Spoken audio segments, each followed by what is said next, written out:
میں گزارش کر رہا ہوں پروفیسر محمد عباس شمسی بھائی سے کہ وہ تعارف پیش کریں اور اپنے خیالات کا اظہار کریں. محترم پروفیسر محمد عباس صاحب بلند ترین نعرے سلوات سن کر استقبال کریں. اللهم صل على محمد وعلى محمد.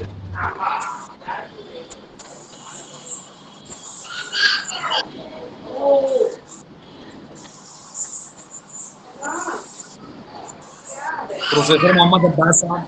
موجود ہیں, شو کر رہے ہیں. شمسی بھائی یا ہاں بسم اللہ الرحمن الرحیم. اس ویبینار کے صدر جناب مولانا سید جواد حیدر صاحب قبلہ, مہمان ہمیں خصوصی جناب عابد شمیم صاحب اور جناب حسن نقوی صاحب, سب لوگ مائک آف کر دیں. کنوینر جناب ولی صاحب, ناظم جناب انیس جیسی صاحب, حجت الاسلام والمسلمین مولانا سید شمیم الحسن صاحب قبلہ, مولانا سید ظہیر عباس صاحب قبلہ, صدر شیعہ علماء بورڈ اور دیگر شرکا اور مقررین کرام, السلام علیکم. آج ہم اس ویبینار کے حوالے سے ایک ایسی گیلیکسی کہکشاں کی معرفت حاصل کرنے کے لیے آئے ہیں کہ جس میں ان کی لائف, ان کے ورک, ان کی زندگی, ان کے کارنامے, ان کے اکمپلشمنٹ کو دیکھنا ہے. ابھی تھوڑی دیر پہلے اسی پر آپ سرکار حجت مولانا سید ابوالقاسم صاحب قبلہ کا بہترین پریزنٹیشن سماعت فرما رہے تھے. انہوں نے ساری بات کو کور کر لیا ہے, لیکن پھر بھی ایٹ آف گلانس کچھ فیکٹ آپ کے سامنے لانا چاہتا ہوں تاکہ ایک نظر میں ان ہستیوں کے بارے میں ہمارے سامنے یعنی آگے کی جو تفصیلات ہیں انہیں سمجھنے میں آسانی ہو سکے. مولانا ثنا عباس صاحب اپنی شرعی اور اخلاقی ذمہ داریوں کی ادائیگی میں ایک بہت ہی فعال شخصیت کے ہاں اور دنیا خطابت میں ایک درخشاں ستارہ بن کے مولانا قمر غازی صاحب ابھر رہے تھے, لیکن افسوس کہ وہ اب ہمارے بیچ نہیں ہے. اردو کی جذباتی شاعری میں ایک بہت بلند قد و قامت کے حامل جناب رضا سرسوی صاحب آل اللہ مقامہ کی ذات گرامی ہے, جنہوں نے اپنی شاعری کا پچ انسانی نفسیات, اسٹرکچر, احساسات اور انسانی جذبات کو بنایا تھا. یہی وجہ ہے کہ ان کی نظم ماں نے آفاقی طور پر جب ہیومن سائیکو کو اپروچ کیا تو وہی ان کی عالمی شہرت اور مقبولیت کا باعث بنی. جدید اردو شاعری, جدید اردو مرثیہ نگاری کا جو کارواں جوش نسیم جمیل مظہری نجم آفندی سے چل کر آگے بڑھا اور وحید اختر اور مہدی نظمی کو اپنا پڑاؤ سمجھ کے رک گیا تھا, اسے آگے بڑھانے کا کریڈٹ اگر کسی کو جو سید کاظم حسین صاحب عشرت لکھنوی ہیں. انہوں نے اپنے تخیلات کے موتیوں کو بہت ہی شارٹ اینڈ سویٹ کے شارٹ اور سویٹ کے حاشیے پر رکھ کر سخن کے دھاگے پر میں پرویا, جس سے اختیار کے باوجود ہر اجزائے مرثیہ کو سمیٹ کر اسے بہت ہی کمپیکٹ بنا دیا. لیکن ان کی عالمی شہرت کا راز, ان کی عالمی شہرت کا سبب ان کا وہ نوحہ ہے کہ جسے آپ جانتے ہیں, طلب کے شہ کربلا نے پکارا الیہ الیہ سکینہ الیہ, جس کے راوی ہمارے رونق صفی پوری صاحب ہیں کہ یہ ان کی خود تخلیق نہیں ہے بلکہ ان کے اخلاص کی قدر کرتے ہوئے خواب کے پردے پہ انہیں غیب سے عطا کیا گیا تھا. اس کے بعد ان کا دوسرا نوحہ بھی آیا جو عالمی شہرت, اس نے عالمی شہرت کو ان کی عالمی شہرت کو دوبارہ کیا. 18 برس کے علی اکبر کا جنازہ, یہ بھی مرحوم کی عالمی مقبولیت کا ذریعہ بنا. اب ہم جناب طوفان الہ آبادی جو ہمارے وطن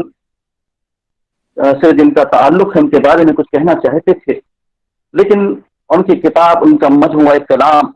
جو موضوع کوثر کے نام سے شائع ہو چکا ہے، اس کے پیش لفظ آج میں پڑھ رہا تھا، تو اس میں محترم مامو جان پروفیسر سید ابوالقاسم رضوی صاحب کا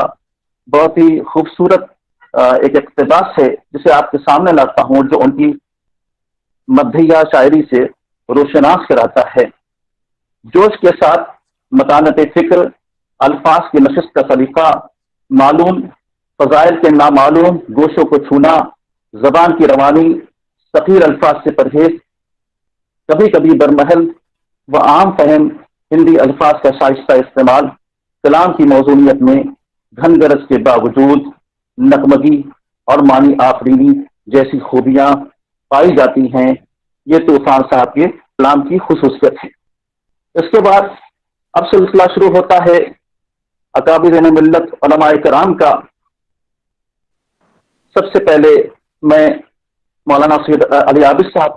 قبلہ اللہ مقاموں کے سلسلے میں کچھ کہنا چاہوں گا۔ مولانا علی عابد صاحب قبلہ کا شمار دنیا کے صف اول کے ان نامی گرامی علماء میں نامی گرامی نام و نمود سے دور اکابر ملت اور علماء کرام میں ہوتے، جن کی وجہ سے ایران، عراق اور شام کے مقابلے میں ہندوستان کی عزت نہ صرف محفوظ رہی بلکہ اسے مزید پروان چڑھنے کا موقع بھی فراہم ہوا۔ اس قحط و رجال میں شاید وہ اس میدان کے تنہا شہ سوار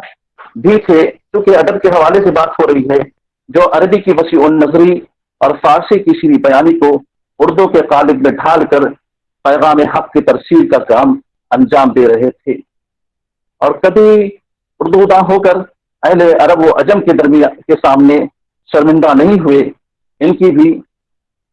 ان کی ادبی خوبیوں کو درک بھی کیا اور اپنے ادب کی اہمیت و عظمت سے انہیں روشناس بھی کرایا۔ اردو دنیا میں آ کر عربی اور فارسی کی غیر مربوط اصطلاحوں کا استعمال کر کے زبان مادری کے متوالوں کو اپنی قابلیت کا روک تھوک کر احساس برتری کی چابک سے احساس کمتری کے گڑھے میں گرا دینا، اس سے مکمل اجتناب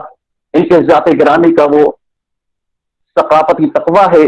جو ایک ایسا توازن و تناسب قائم کرتا ہے جس سے ہندوستانی تہذیب اور ہندوستانی ادب کو بھرپور تقویت پہنچتی ہے۔ اس کے بعد اپنی بات کی تلخیص کرتے ہوئے اتنا ہی کہنا چاہوں گا کہ صادق آل محمد حضرت امام جعفر صادق علیہ السلام کا یہ قول مبارک ہے کہ مولا نے فرمایا کہ یتیم وہ نہیں ہے جس کے ماں اور باپ نہیں ہوں۔ جو ٹائم مقرر کیا گیا ہے اس کے اندر بات کو ختم کرنا ہے اپنے معینہ وقت کے اندر، اس لیے یہاں سے گریز کرتے ہوئے کہ یتیم وہ نہیں ہے جس کے ماں اور باپ نہ ہو، بلکہ یتیم وہ ہے جو سائنس، لٹریچر اور نالج سے دور ہو گیا۔ جب آپ سائنس، لٹریچر اور نالج تینوں کو ملا کر ایک اکائی، ایک یونٹ میں جمع کریں گے تو اسی کا نام عرف عام میں ایجوکیشن، تعلیم اور شکشا ہوتا ہے۔ آپ جانتے ہیں اب جو دو ہستیاں ہیں ان کے بارے میں جنہوں نے اپنی زندگی کا نصب العین، اپنی لائف کا موٹیو، اپنے جیون کا ادیش بنا دیا تھا ایجوکیشن کو، تو مولانا کلب صادق صاحب اور مامو جان مولانا ابوالقاسم صاحب، تو کہنا صرف اتنا ہے کہ وہ صادق تھے، یہ قاسم تھے۔ آپ جانتے ہیں جب اصل شور سے جب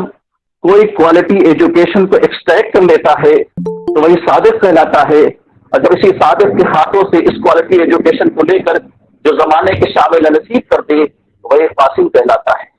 اس لیے ہمیں یہ سمجھنے کی ضرورت ہے اور جاننا چاہیے ہمیں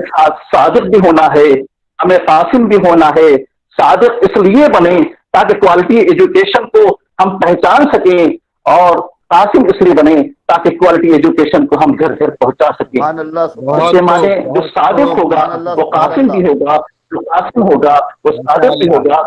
یہ ہمارا خلافت وآخر دعوانا ان الحمد للہ رب العالمین۔ شکریہ۔ جزاک اللہ